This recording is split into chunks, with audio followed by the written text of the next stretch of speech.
প্রথম হচ্ছে এই এই আমাদেরকে ওনারা ব্লেম দিচ্ছে, আমরা ওনাদেরকে ব্লেম দিচ্ছি, এই কথাটা সঠিক না।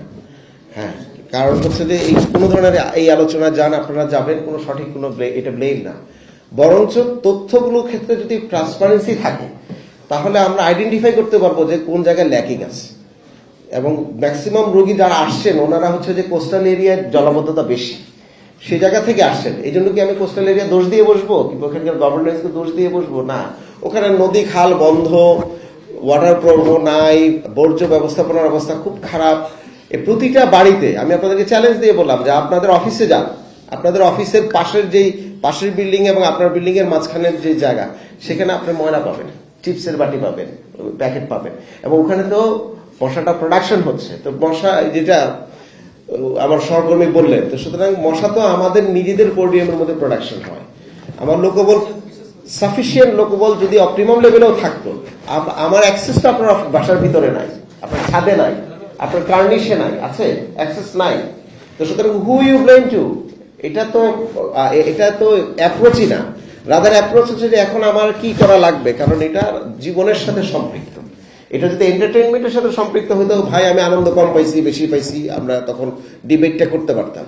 কিন্তু এটা যেহেতু জীবনের সাথে সম্পৃক্ত এবং কষ্ট আমরা পাই, যে অসুস্থ হন, যে বাসায় রোগী থাকে, তারা জানেন যে এটা সাফারিংস কি, এবং এখানে কোনো কম্প্রোমাইজ করার কোনো সুযোগ নাই। রেইনবো অ্যাক্রোপ্লাস্টে অ্যাক্রিলিক এমালশন থাকায় মুছে ফেলা যায় যে কোনো দাগ সহজেই। রেইনবো পেইন্টস, কালার অফ জয়।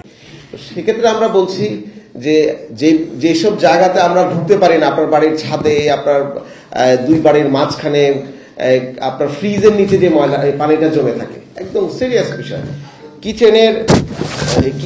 কিচেনের ঠিক নিচে পানি জমে থাকে, সেখানে কি আমাদের অ্যাক্সেস আছে? বাট ওটা তো হচ্ছে কি ডেঙ্গু প্রোডাকশনের একদম আইডিয়াল জায়গা। হ্যাঁ, ছাদের উপর তো বললামই। তো সুতরাং এইসব জায়গা, এবং গাড়ির গ্যারেজে গাড়ি ধোয়ার পরে পানিটা এক সাইডে গিয়ে জমে থাকে, 3 দিন জমলেই যথেষ্ট, সত্য কথা। তো সুতরাং এই ক্ষেত্রে আমার মনে হয় আরো কুইকলি সবাই যদি আমরা এটাতে না এগিয়ে আসি, আমরা দেখেন 95 কিলোমিটার খাল এক্সকেভেশন আমরা করেছি। পানিগুলা কিন্তু এখন আর আগে যেরকম ইয়াতে কি বলে পানি জমে থাকতো, কচুরি পানাগুলো জমে থাকতো, আমরা সেটা পার করেছি। তো সুতরাং এটা একটা কম্প্রিহেন্সিভ অ্যাপ্রোচ নিয়ে কাজ করতে হবে। আমার সকল লোকবল নিলেও আপনার বাড়িতে যদি আপনি পরিষ্কার না করেন, আপনি ইনফেক্টেড হলে তো আপনার পাশের বাড়িতে ইনফেক্টেড হবে। তো এটা এককভাবে আসলে মানে দোষ দেওয়ার জায়গা না আমাদের, rather more awareness is the solution. এবং অ্যাকশনটা একদম ইন্ডিভিজুয়াল লেভেলে নিতে হবে, অ্যাকশনটা মাইক্রো লেভেলে নিলে হবে না। ধন্যবাদ। জি, হচ্ছে যে অনেক জনস্বাস্থ্য বিশেষজ্ঞ যারা আছেন তারা বলে যে এই ডেঙ্গু নিয়ন্ত্রণ কিংবা চিকুনগুনিয়া নিয়ন্ত্রণ করতে হলে কিংবা মশক নিধন করতে হলে অনেকগুলো অধিদপ্তর এবং একই সাথে মন্ত্রণালয়কে কাজ করতে হয়। সেই সমন্বিত ওনারা বলে যে এটার একটা অভাব আছে। এটা মিথ্যা কথা। এই যে দেখেন এখানে সবাই আছে এবং আমরা পিরিয়ডিক্যালি বসি। এগুলা হচ্ছে জুলাইয়ের আগে এই ধরনের কথা বলে বলে তো অনেকে আপনার বড় বড় ইন্টেলেকচুয়াল হয়েছেন, সিভিল সোসাইটির প্রতিনিধি হয়েছেন। জুলাইয়ের পরে আমরা আপনার 60 ফিট মিরপুরের যে 60 ফিট রাস্তা 17 বছর আটকানো ছিল, আমরা 3 দিনের মধ্যে সলভ করছি। 6টা ডিপার্টমেন্ট, 6টা মন্ত্রণালয় মিলে 3 দিন, অনলি 3 ডেজ। ঢাকা শহরের উত্তরের অনেক ক্রাইসিস আমরা সলভ করেছি এক টেবিলে বসে। সুতরাং কোঅর্ডিনেশনের অভাব এটা জুলাইয়ের আগের কথা। জুলাইয়ের পরে কোঅর্ডিনেশনের অভাব আমরা কোথাও দেখিনি।